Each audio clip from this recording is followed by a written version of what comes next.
하나님의 말씀 함께 봉독하시겠습니다. 로마서 6장 15절로 23절까지 말씀 큐티 본문입니다. 그런즉 어찌하리요? 우리가 법 아래에 있지 아니하고 은혜 아래에 있으니 죄를 지으리요? 그럴 수 없느니라. 너희 자신을 종으로 내주어 누구에게 순종하든지 그 순종함을 받는 자의 종이 되는 줄을 너희가 알지 못하느냐? 혹은 죄의 종으로 사망에 이르고 혹은 순종의 종으로 의에 이르느니라. 하나님께 감사하리로다. 너희가 본래 죄의 종이더니 너희에게 전하여 준 바 교훈의 본을 마음으로 순종하여 죄로부터 해방되어 의에게 종이 되었느니라. 너희 육신이 약함으로 내가 사람의 예대로 말하노니 전에 너희가 너희 지체를 부정과 불법에 내주어 불법에 이른 것 같이 이제는 너희 지체를 의에게 종으로 내어주어 거룩함에 이르라. 너희가 죄의 종이 되었을 때에는 의에 대하여 자유로웠느니라. 그러나 너희가 그때 무슨 열매를 얻었느냐? 이제는 너희가 그 일을 부끄러워하나니 이는 그 마지막이 사망임이라. 그러나 이제는 너희가 죄로부터 해방되고 하나님께 종이 되어 거룩함에 이르는 열매를 맺었으니 그 마지막은 영생이라. 죄의 싹은 사망이요 하나님의 은사는 그리스도 우리 주 안에 있는 영생이니라. 아멘. 우리 사람은요 분명 독특한 존재인 것이 사실입니다. 오늘 보면 16절 상반절에 보니까 그랬습니다. 너희 자신을 종으로 들여 누구에게 순종하든지 그 순종함을 받는 자의 종이 되는 줄을 너희가 알지 못하느냐라고 사도 바울은 이렇게 질문하고 있는데, 이처럼 사람의 그 독특성은요 누군가의 종이 되어 순종하며 살아가려고 하는 그러한 존재가 바로 우리 사람이다라고 이렇게 사도 바울의 말씀에 의하면 우리가 이렇게 발견할 수가 있습니다. 누군가의 종이 되어서 이제 순종하며 살아가려고 발버둥 치는 존재가 바로 우리 사람이다 그 말입니다. 다시 말해서 의에게 순종할 수도 있고 또한 죄에게 이렇게 순종해서 죄의 종도 될 수 있는 것이 바로 우리 사람입니다. 하나님께서 사람을 창조하실 때 하나님의 형상으로 특히 영적인 속성을 가진 존재로 사람을 창조하셨습니다. 여기 영적인 속성은 하나님께서 사람에게 주신 이성과 양심과 또한 의지를 가리킨다고 할 수가 있습니다. 이는 하나님의 속성이기도 하지만 속성이기도 하는데 왜 그렇습니까? 하나님께서 바로 영적인 존재이기 때문에 그렇습니다. 하나님은 사람을 하나님께 순종하는 존재로 창조하셨는데 하나님께서 주신 자유의지를 활용해서 더 하나님께 순종하며 하나님의 뜻을 받들며 살아가기를 하나님은 원하셨습니다. 로봇처럼 순종하는 것을 원치 않으셨던 것입니다. 하나님의 형상으로 지으셨기 때문에 하나님이 가지고 계시는 그 자유의지를 우리 사람에게도 여전히 주신 것을 볼 수가 있습니다.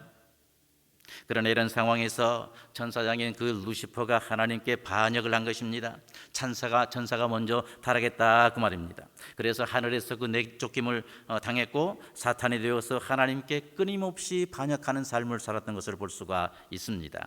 그리고 이렇게 타락한 천사 루시퍼는 뱀의 모습으로 다가와서 아담과 하와를 유혹한 것입니다. 하나님처럼 되게 해주겠다고 하면서 선악을 알게 하는 나무의 실과를 따먹도록 유혹을 했습니다. 그래서 하나님께 범죄하게 했던 것입니다. 하나님께 범죄한 사람은 당연히 자유의지를 최대한 활용해서 사탄에게 순종하게 되었습니다. 사탄에게, 죄에게 순종하는 존재가 되어 버렸습니다. 전에는 하나님께만 순종했던 사람이 이제는 사탄의 종이 되어서 사탄에게 순종하는 존재가 되어버렸던 것입니다. 이처럼 사람은 사도 바울의 그런 표현대로 말하면 누군가의 종이 되어서 순종하기를 좋아하는 존재다 이렇게 정의할 수가 있습니다. 하나님께서 사람에게 자유의지를 주셨다라고 말씀하고 있는데 영적인 속성을 가진 사람은 이런 독특성으로 인해서 죄의 종의 자리로 사탄의 종의 자리로 자원해서 들어간 것입니다. 그리고 이제 사탄에게 순종합니다. 자원해서 죄에게 순종하는 그러한 존재가 되어버렸습니다. 그런데 여러분, 사탄에 순종해서 하나님 앞에 범죄한 사람의 결과가 무엇이었습니까? 정령 하나님처럼 그렇게 이제 뭡니까? 전능한 그런 존재가 되었습니까? 결국 하나님의 말씀대로요, 어떻게 됐어요? 죽음에 이르게 되었습니다. 정령 죽으리라. 이러한 존재가 되어 버렸던 것입니다. 그뿐 아니고 범죄한 사람은 어떻게 됐습니까? 사탄의 처소가 되어서요, 죄가 사람의 모든 것을 오염시켜 버렸습니다. 타락한 사람의 그 생각과 행동의 모든 결정체는요, 바로 죄를 행하는 것에 있었습니다. 더 강한 죄가 덜 강한 죄를 내쫓고 더 강한 죄를 범하게 하는 것이다, 그 말입니다. 누가복음 11장 25절로 26절에 보면 이제 더 강한 영적인 존재가 우리 마음을 지배한다라고 예수님 말씀하셨는데, 그 말씀에서 그랬습니다. 와보니 그 집이 소지되고 수리되었거늘 이에 가서 저보다 더 악한 귀신 7을 데리고 들어가서 그 안에 그 사람의 나중 형편이 전보다 더 심하게 되었느니라 라고 이렇게 말씀했습니다. 끊임없이 더 강한 어둠의 세력이 우리 마음을 점령해서 어떻게 해요? 우리로 하여금 더 흉악한 죄를 짓게 한다, 그 말입니다. 우리 사람은 한마디로 말해서 더 강한 귀신들의 각축장이 되어버렸습니다. 그래서 사도 바울은 오늘 본문 17절 중반에서 뭐라고 그랬습니까? 너희가 본래 죄의 종이더니 라고 이렇게 말씀을 한 것입니다. 여러분, 전적 타락한 결과 사람은 어떻게 되었습니까? 본문 20절에 보니까 그랬습니다. 너희가 죄의 종이 되었을 때는 의에 대하여 자유로우느니라 라고 말씀하고 있습니다. 우리가 죄의 종일 때는요, 의에 대해서는 자유로운 존재였다라고 이렇게 말씀하고 있습니다. 무슨 말입니까? 한마디로 말해서 전적 타락한 사람은요, 의를 행할 수도 없지만 혹시 의를 행하고자 하는 이런 어떤 마음이 있다고 할지라도 의를 잡을 수 없다, 그 말입니다. 의가 죄인에게 잡히지도 않고 죄인과 의는 전혀 상관이 없는 그러한 자유로운 관계다라고 이렇게 우리는 해석할 수가 있습니다. 영어 성경을 보면은 좀 이 말씀을 더 자세히 좀 이렇게 구체적으로 표현하고 있는데, You were free from the control of righteousness. 한마디로 말해서 이 의를 컨트롤할 수 있는, 컨트롤하는 것으로부터 전혀 상관이 없는 그런 존재가 되어버렸다, 그 말입니다. 전적 타락한 사람의 결과입니다. 의를 잡을 수도 없습니다.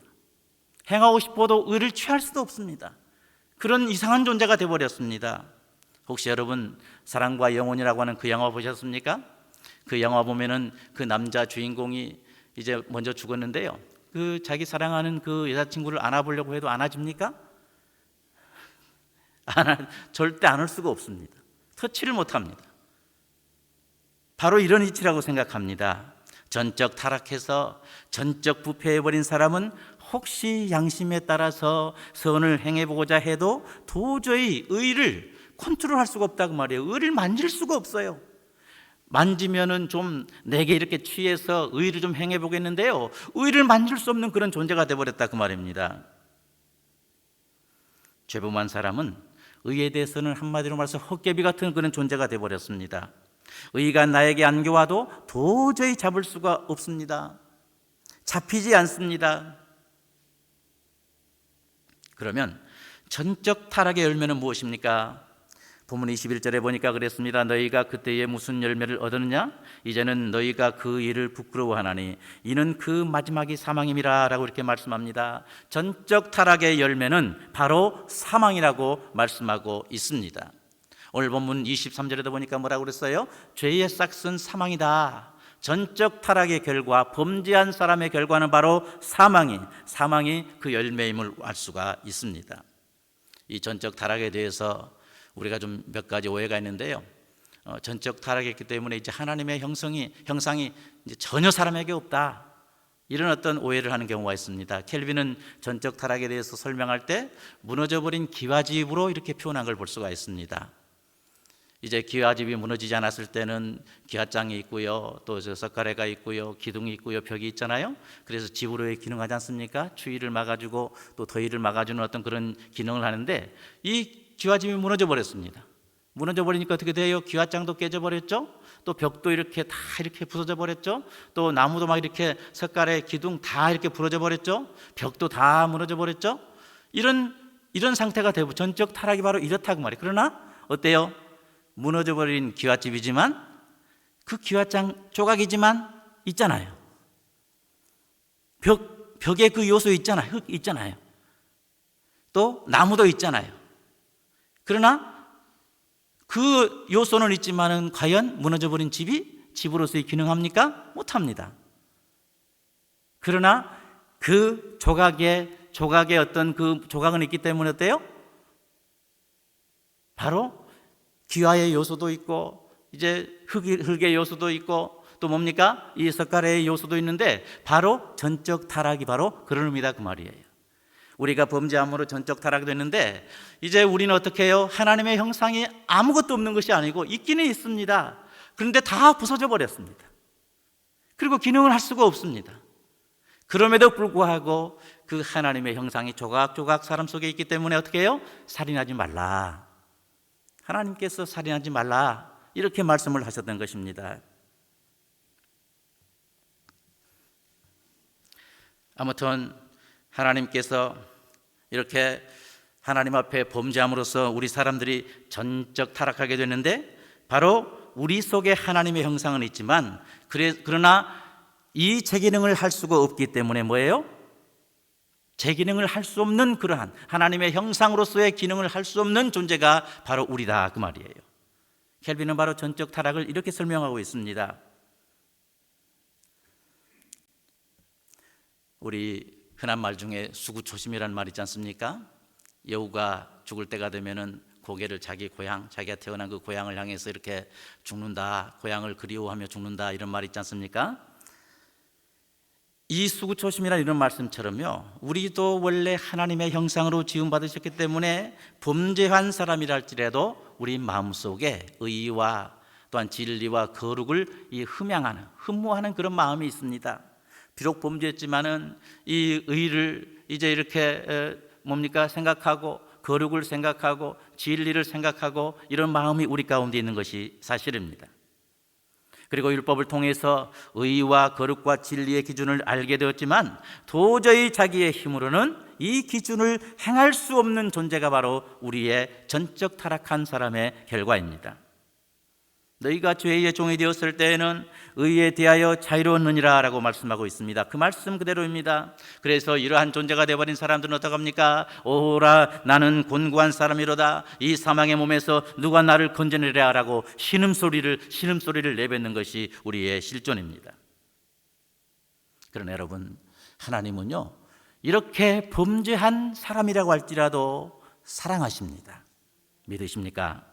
하나님을 배반하고 죄의 종으로 자원하여 거처를 옮긴 사람을 그래도 하나님은 사랑하십니다. 본문 17절 하반절로 18절에 보니까 그랬습니다. 너희가 본래 죄의 종이더니 너희에게 전하여 준 바 교훈의 본을 마음으로 순종하여 죄에게서 해방되어 의의 종이 되었느니라. 아멘. 우리를 사랑하신 하나님은요 값없이 아들 예수 그리스도를 죄의 값으로 죄의 값으로 지불하시고 우리를 사내셔서 다시 말해서 속량해서 하나님의 자녀로 재창조해 주셨습니다. 하나님의 일방적인 은혜입니다. 우리가 무슨 선을 행할 수 있는 조건이 있어서가 아니고 하나님께서 저희를 일방적으로 사랑하셔서 아들 예수 그리스도를 값으로 죄에게 지불하시고 우리를 죄에게서 사내셔서 하나님의 자녀로 재창조하신 것입니다.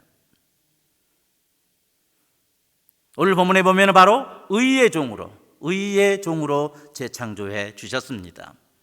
우리가 의의 종입니까? 그렇다면 하나님께 감사하리로다 라고 사도 바울은 말씀하고 있는데 이제 우리는 우리를 의의 종으로 만들어 주신 하나님 앞에 감사하는 그런 삶을 살아야 될 줄을 믿습니다. 그리고 이제는 너희 지체를 의에게 종으로 드려 거룩함에 이르라 라고 했는데 의롭다고 칭의를 받았으면 어떻게 살아야 됩니까? 거룩하게 살아야 될 줄을 믿습니다. 칭의를 받았으면 당연히 성령님과 협력하는 성화의 삶을 살아야 됩니다.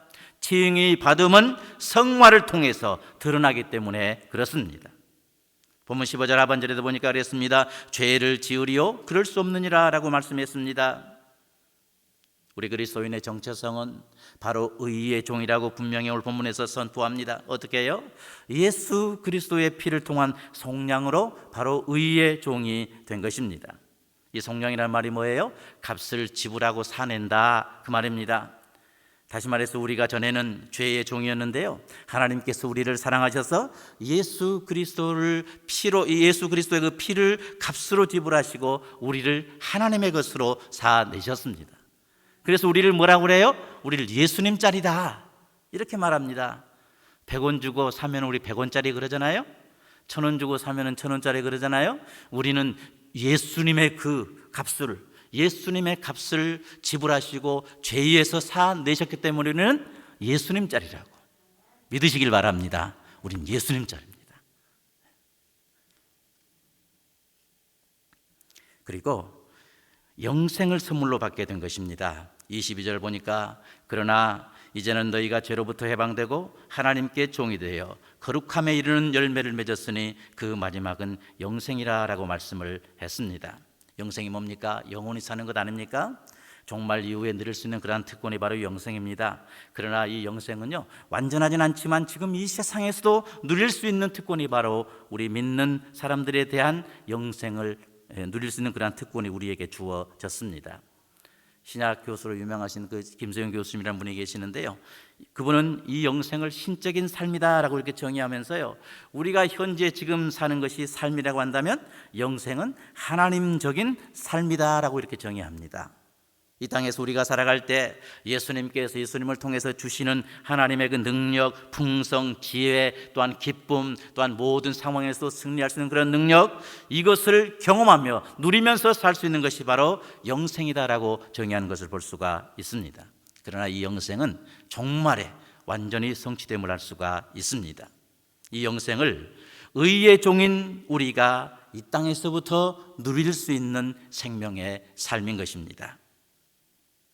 앞에서도 말씀드린 것처럼 우리 사람은 누군가의 종이 되기를 이렇게 자원하는 존재라고 했는데요, 우리는 하나님으로부터 칭의를 받는 순간 우리 속에 옛사람이 이미 존재했는데 그 옛사람을 비집고 새 사람이 들어와서 존재하게 되었습니다. 그런데 사탄은 끊임없이 우는 사자와 같이 삼킬 자를 찾고 다니는데, 사탄이 가까이 우리 가운데 오게 되면은요, 우리의 옛사람이 다시 반응을 합니다. 평상시는 성령님의 이제 도우심으로 의해서 새 사람이 옛 사람을 이렇게 덮어버리고요, 또 삼켜버리는 그런 삶을 계속해서 살고 있는데, 이 우는 사자와 같이 삼킬 자를 찾는 이 사탄이 다가오면 우리의 옛 사람이 또 반응을 보입니다. 그리고 전에도 그랬듯이 그 사단에게 스스로 들어가서 순종하려고 하는 그런 마음 자세가 또 이렇게 흐트러진다고 말입니다. 이것은 우리가 성화가 완성될 때까지 계속 이런 미혹을 받습니다. 그러므로 의의 종인 우리는 피 흘리기까지 죄와 싸우는, 죽기까지 죄와 싸우는 이러한 삶을 살아야 될 줄을 믿습니다.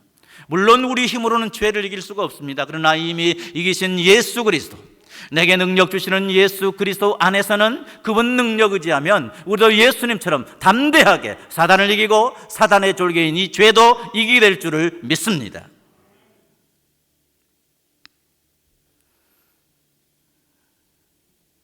그렇기 때문에 끊임없이 내 속에 나의 주인으로 하나님을 모시고 하나님께 순종하는 종으로서의 삶을 살아가는 우리 모두가 되시기를 바랍니다. 본문 19절 하반절에서 이제는 너희 지체를 의에게 종으로 드려 거룩함에 이르라 라고 말씀하고 있습니다. 이 말씀대로 살아서요, 나를 의의 종으로 구원해 주신 하나님을 기쁘시게 하고 하나님께 영광 돌리며 살아가는 우리 한 분 한 분의 삶이 될 수 있기를 주님의 이름으로 축원합니다.